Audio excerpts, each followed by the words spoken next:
Someone left me a comment with a horrific story. It was a story about a mother that was under instruction to administer medication to her small child every 3 hours. So in the middle of the night, she got up and very sincerely went to the medicine cabinet. She grabbed the bottle and administered the medication to the child. Shortly after, the child began to scream terribly, and the mother phoned the doctor, and before the doctor could arrive, the child was dead. She had accidentally administered poison to the child instead of medication. It didn't matter that she sincerely thought that she was helping this child and giving them the medication. In the end, the result was that the child died because of consuming this poison. There's a lot of false preachers out there with wrong motives that are taking advantage of people and preaching a compromised message. But there are also preachers out there with good motives who genuinely believe that they are doing the right thing in softening the gospel message, in making it more palatable for people, because they don't want to scare people off. They want people to come to a knowledge of Jesus.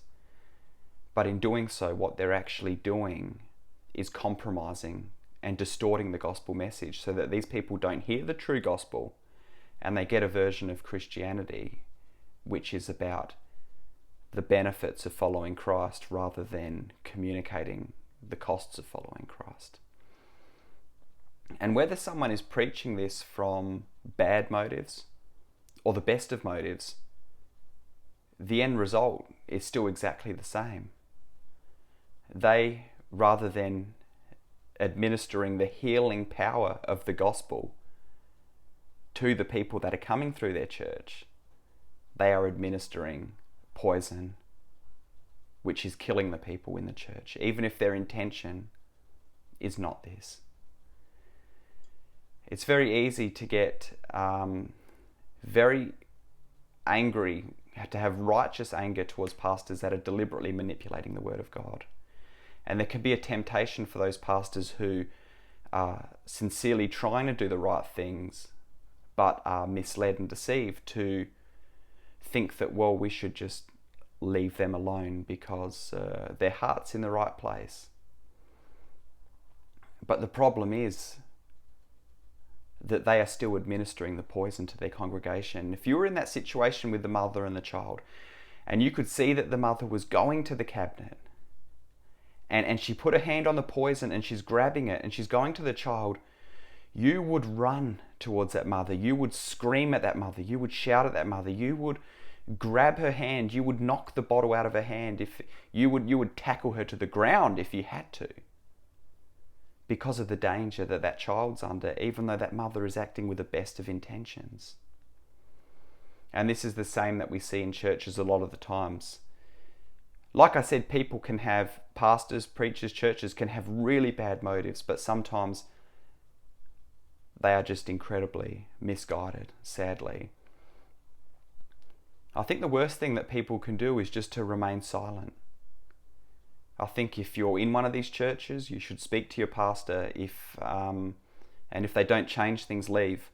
If you have a friend in one of these places, you should speak to your friend and tell them, show them why this is not preaching the true message, but it is rather a seeker-friendly, watered-down, compromised message. And if you have an opportunity to, in any way, to speak out against this, the most loving thing to do is to do that. The most hurtful and hateful thing to do is to allow that to continue on. You might not be able to stop it from happening. You might be ignored. But even if you reach one person and it stops that person from receiving that poison and they come to a knowledge of the true gospel and what it truly means to be a Christian,